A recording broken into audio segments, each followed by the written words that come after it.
there's all these traditional methods and all these beliefs when it comes to kelp in the industry, and you just completely bring them on a different level.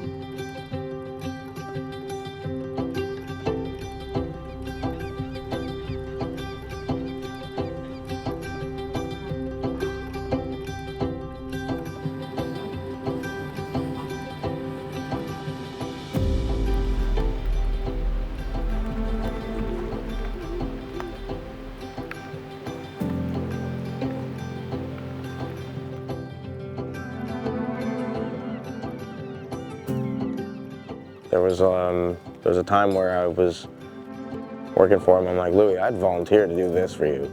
Like, this is really cool. Thank you for the opportunity. And he was like, even students need to get paid. So I don't know why that really always stuck with me. I feel like throughout the years, I finally was able to earn that approval from Louis with everything I do and all the way I'm grinding and hustling. And I say that because he trusted us with taking over CKR and to carry on that legacy.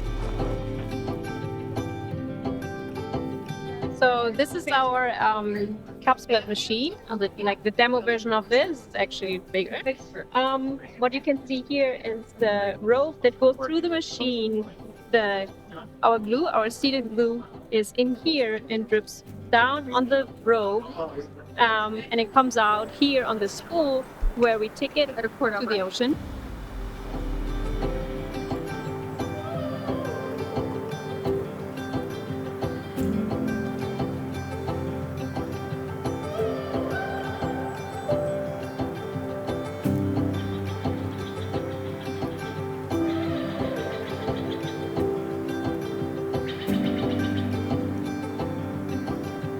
Because this industry is not about right or wrong, it's a lot about testing and learning and researching and changing, and there's a lot of stuff going on. And I feel like we're transforming how the seaweed industry is thinking, and also what they are thinking, what they can achieve, and what's possible and what's not.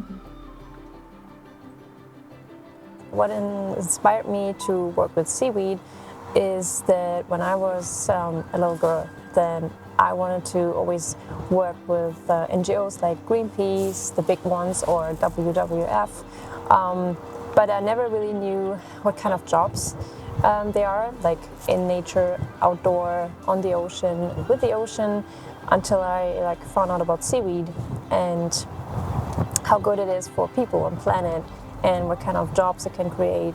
And that inspired me to work with CPS.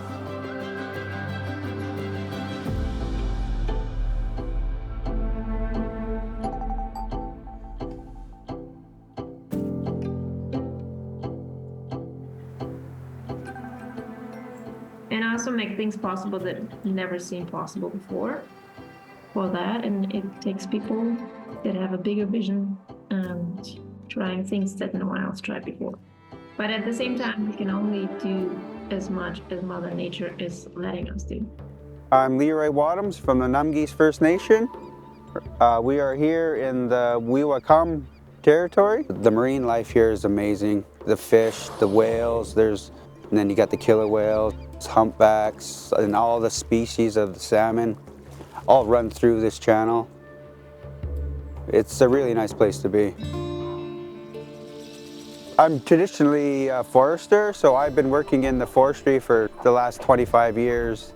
Moving away, it's always hard, especially when you have kids. You know, I spend most of my time traveling back and forth, so this is a great opportunity here to be more local. I came to this symposium very curious about what may there be out there in terms of new thinking about kelp, its conservation, and its benefits for biodiversity and for people alike. And because of the urgency that we have with fixing the planet, with turning the tide for the oceans, I got very excited about the Canadian Pacifico Seaweed proposition to use kelp spat, which is their registered product, to optimize how to put seeds into the water and have kelp forests come back.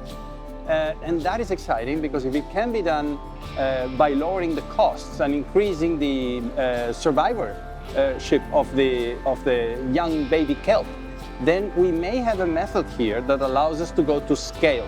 And scale is what we need. And we need it fast and quickly.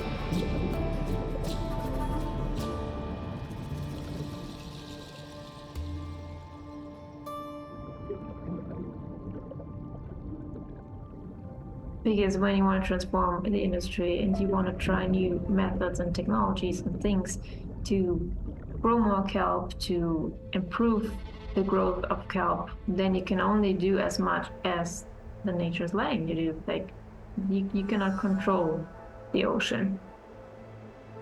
So we have to do it with the nature.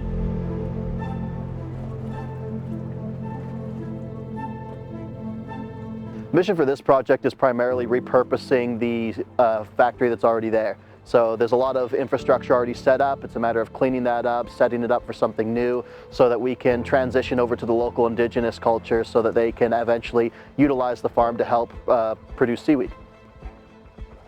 You know, it'd be great for every nation to have at least 1 or 2 of these in their territory, so it brings money to their community and it cleans up a lot of this, because as you can see right now there's a lot of waste, and once you get rid of all the waste and then everything is running perfectly, then the community and the people in the community will have somewhere to work, you know, and then it brings back more wildlife and everything else in their territory, right? So it's a smart idea what they're doing here. And we wanted to approach this from like a moral standpoint where we'd help these coastal communities have their own products and have their own farms and really empower them, because a lot of people from these communities end up moving out to the city or something to get other jobs and not realizing that there is an opportunity for them. We're giving them an opportunity to find a new industry, give them the structures that they need to actually succeed in it. Grant funding has helped us grow, has helped us scale, has helped us get the right tools to keep us safe on the water. You know, we're able to get the right gear and bring the right people. We're able to bring the right people that are from BC and are from here to help us grow this in a way that we don't have to reinvent wheels. We don't need to recreate things. Someone else has figured it out already, and that someone else is right here in BC. This project, these partnerships have allowed us to utilize what we have and to create an opportunity to keep our local people here. I mean, when the fish farms leave, where are all those workers going to go, right? That's kind of the intention that was behind Cermac's project with William. And that's what we're trying to build, and that's what you're helping us and supporting us in doing. We appreciate you, and we would love to host you here. I know it looks rough, but I promise you, this is luxury seaweed farming. Welcome to the West Coast, and I would love to have you come see us.